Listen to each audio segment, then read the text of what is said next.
This is your brief rundown of Chapter 6, which is about the skeletal system. It starts out by talking about cartilage, so a refresher from Chapter 4. There are 3 types of cartilage. They are all types of connective tissue.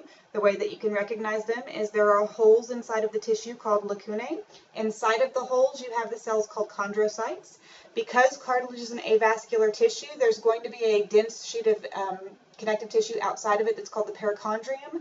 That's where the blood supply is going to be coming from in cartilage. Let's see, other stuff. Make sure you can recognize all of the tissues, but we did that back before. This picture right here is the one that can help you fill in the table about the 3 different types of connective tissue. It is color-coded for you, so pay attention to those colors to help you figure out the locations for each of those types of cartilage. The difference between them, your hyaline cartilage tends to give you a nice slippery surface, and so that's going to help reduce friction in joints for the most part. Your elastic cartilage is the most flexible, and so anytime you need a structure to bend and recover, elastic cartilage is going to do that for you. And then fibrocartilage is your most compressible type of tissue. You have that in the intervertebral discs, which bear a lot of weight, so you need something that can smush with the weight without actually damaging the cells that are in it, and so that's what fibrocartilage is going to be for. All right, after that we have a little bit about appositional and interstitial growth. This is how both bone and cartilage grow. The only difference between either of those things is where the growth is happening. Appositional growth happens on the outside surface, and so it's happening from the perichondrium in cartilage and from the periosteum in bone. Interstitial growth is happening within the tissue, so inside the cartilage with the chondrocytes, like in this blue box down here, or inside the bone with the osteocytes that live inside of bone. So it's just a matter of location there, which type of growth is going to be happening. Okay, this picture shows you the difference between the axial and appendicular skeleton. The main axis is primarily for protection. The appendages are for movement. Classification of bones is pretty straightforward. Some bones, however, are kind of confusing. Some bones can basically fit into a couple of different groups, like your scapula is pretty irregular, but at the same time it's also a flat bone on the back surface. The bones of the skull are all considered flat bones, even though they have that curvature going to most of them. The bones that, the phalanges, those are actually long bones, and most people wouldn't think of them that way, but they are longer than they are wide, so that's why they are considered to be long bones. Let's see, your functions are pretty straightforward. You can find all of those inside the book, no problems. If you do have any questions about it, please feel free to email me. Bone markings are ways that you can help identify one bone from another, like it's the reason why you can recognize that there's a difference between the humerus and the femur. You look at the bone markings and you can see the head is much bigger and more pronounced in the femur. The femur has a greater trochanter and a lesser trochanter, and the humerus just doesn't have those. Some of those words are going to pop up a lot, like foramen pops up not just here, but in the circulatory system as well. So get used to that word foramen, it just means hole. Get used to any of the other ones that I have listed for you, but that's the table that's going to help you figure out what those bone markings mean. Basic anatomy for any of your long bones, you're going to have 2 epiphyses, one proximal epiphysis that is closer to the point of attachment at the axial skeleton, and then a distal epiphysis that is closer or farther away, from the point of attachment. The diaphysis is in between those. It's the main shaft of the bone. There are 2 basic types of bone, compact bone, which is, right here, I was pointing at the wrong thing. Compact bone is right here, and it's around the outside edge. And then spongy bone looks like a sponge. There's 2 types of marrow that can be present. Yellow marrow, which is triglyceride storage as one of our bone functions, and then red marrow is usually found within the spongy bone, and it's there to make your blood cells, not just red blood cells, but all of your blood cells. The articular cartilage is almost always going to be hyaline cartilage, but there are some exceptions to that. The periosteum's been peeled back right here, but it's labeled here. It's that outside layer of connective tissue on the outside surface of your bones. Let's see, what else do I usually talk about here? Oh, the epiphyseal line. Okay, so this marks where there used to be a growth plate. There's 2 words here, epiphyseal plate and epiphyseal line. The difference between those 2 is the tissue that makes it up. The epiphyseal plate is still made out of cartilage. Like as you're looking at this x-ray, you can tell this right here isn't bone like above and below is. That means since it's cartilage, it's still actively growing. That means it's an epiphyseal plate. If, on the other hand, it is filled with bone, that means it's not growing anymore, and so the name changes and it's called an epiphyseal line then. These are your 4 types of cell found in bone. You can see that picture someplace in your textbook. A couple of things that I usually like to add for this. The osteoblast and the osteoclast live in the periosteum and the endosteum, so they're not in the bone itself, they're in the connective tissue on the surfaces of the bone. The osteocyte is the cell that actually lives in the lacuna inside of the bone. An osteocyte is really just an osteoblast that's gotten trapped inside a lacuna, and so the name changes. These two cells do the exact same thing, they're just doing it in different places. The outside of the bone versus inside of the bone. Let's see, arrangement of flat bones. If you just do a doodle, kind of like a sandwich, the two bread pieces are compact bone, and then the meaty middle is made out of spongy bone, and that's how all of your flat bones are going to be arranged. You're usually going to have red bone marrow inside of that. Let's see, what else do I usually cover? Osteon is a structural unit of bone. You can find the picture right here that you need to label. It's really pretty straightforward, but make sure you recognize them. Interstitial and circumferential, anytime you're putting a bunch of columns together, they're circular. You're going to have gaps in between them, but you don't want hollow spaces in the bone, and so you're going to fill those in with interstitial or incomplete lamella. Circumferential are the ones that go all the way around the whole surface of the bone, so that's the one that's going to be just underneath the periosteum. All right.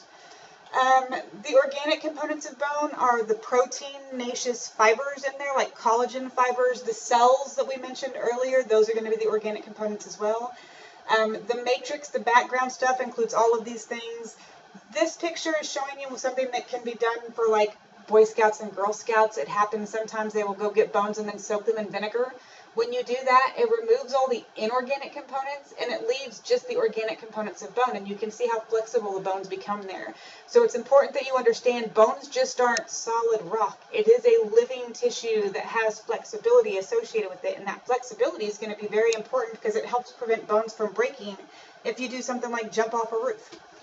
The inorganic components, that's the rock hard portion of bone, and that's where you're going to have some what's known as hydroxyapatite salts. It's primarily calcium, but there's other minerals that are packed in there, including phosphate and magnesium, and they help to keep bones strong as well. This picture I showed you just to kind of hit on, your bones have to have the correct amount of flexibility and the correct amount of hardness. If those two things aren't balanced out, then a person's going to be more likely to either get bending of the bones like in rickets or shattering of the bones like in elderly people that have osteoporosis. And so you want those two things to be balanced out. Let's see, next up, ossification is the process of making bone. There's two basic ways that you can do that. You can make your flat bones through intramembranous ossification. You have a series of pictures right here that show you what happens. Follow those pictures and you'll get all of your stages down. The other option is endochondral. Here you're making your bone within a cartilage model. And really what you have to do is destroy the cartilage model and then replace the cartilage with bone, and then that's how you're going to get your long bones. Once again, there's a whole series of pictures from your book that show you how that process is going to happen right there. Once you are born, notice you are left with cartilage at that epiphyseal plate. And so the next thing that your book has is the arrangement of the epiphyseal plate. These are the 4 zones that you get. They seem like big, horrible words, but proliferation just means you make more cells. Hypertrophic means you make those cells bigger. Calcification is where things start to go wrong. You start to add so much calcium to this layer that it actually chokes out the cells and it kills them. You can't just magically turn cartilage into bone. You have to kill the cartilage and then replace it with bone, and that's starting to happen there in step 3. And then after that, replace with bone for the ossification zone. So make more cells, make them bigger, kill them, replace them with bone. That's basically what that's going to boil down to. Hormones that are relevant. Growth hormone stimulates the epiphyseal plate. Thyroid hormone is what basically sets the blueprint for what your bones are supposed to look like. And your sex hormones are also growth hormones, but testosterone is a more potent growth hormone than estrogen is. That's why guys tend to be bigger than girls. Next up, we have bone remodeling. This is just one of your questions. There's your answer to that one.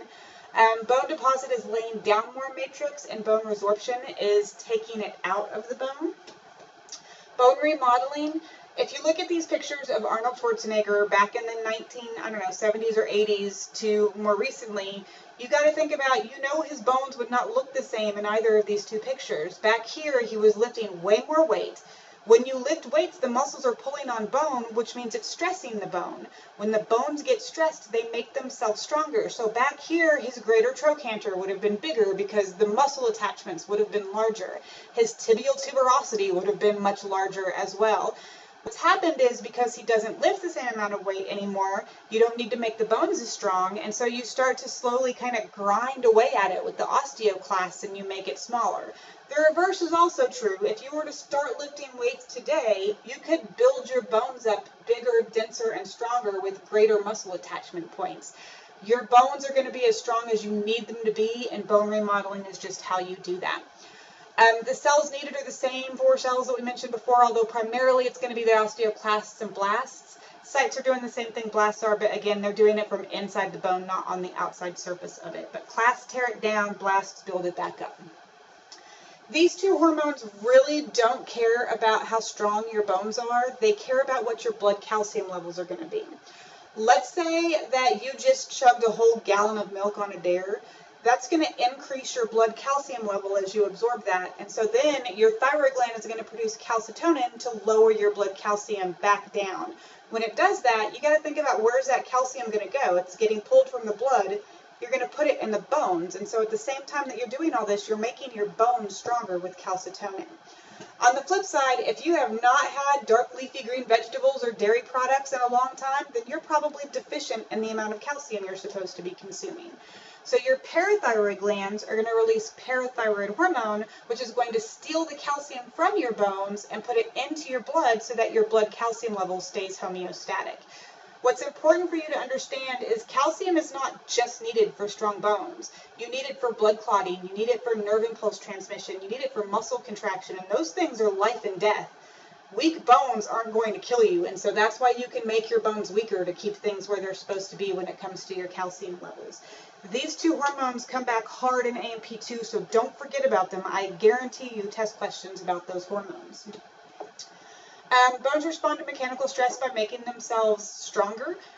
Again, if you go start lifting weights right now, your bones are going to get thicker as a result from you having done that. It is a known fact that when astronauts go up for extended periods of time, their bones are weaker when they come back down to Earth because without gravity, there's just not as much stress on the bones. Fractures or broken bones, how do you treat them medically? First, you have to reduce it, which means realign the bone ends. Then you're going to hold it immobile. You can do pins, screws, plates, casts, traction. There's lots of different ways to do that. It depends on how it was broken and what was broken. Pain meds are going to be all throughout that process, and then later on after, depending on the bone and the break, 6 to 8 weeks, the person's going to be able to start bearing weight and doing whatever they want to be doing on it again, but that's how you treat it medically. What's happening inside your body during that process, immediately after you break a bone is a vascular tissue. That means you're going to bleed into the break. Fibrin in the blood is going to start to hold the 2 bone ends together. Now, it's not going to do a very good job of it, but it's at least a very, very brief, let's hold these bones together sort of a thing.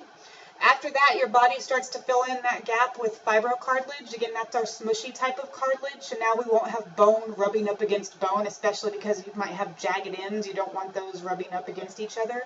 So the fibrocartilage will prevent that. After that, kill the cartilage, replace it with bone, and then remodel it so it looks like it was supposed to at the beginning.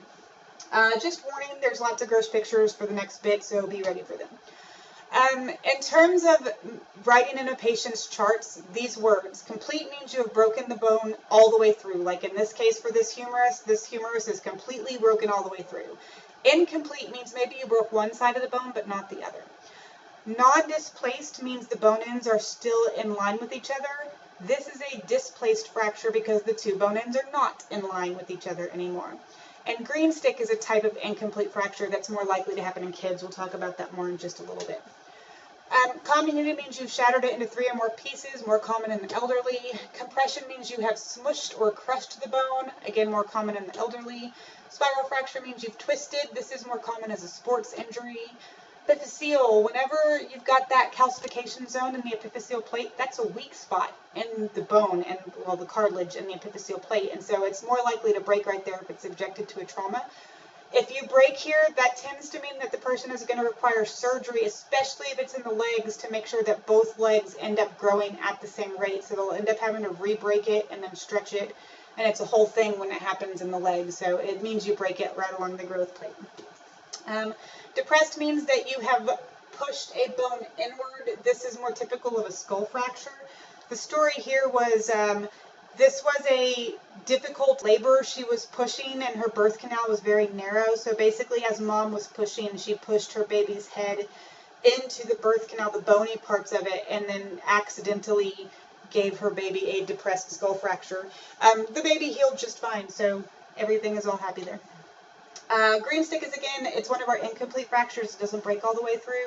This is more likely in kids where the bones haven't really mineralized completely just yet, and so they're still really bendy.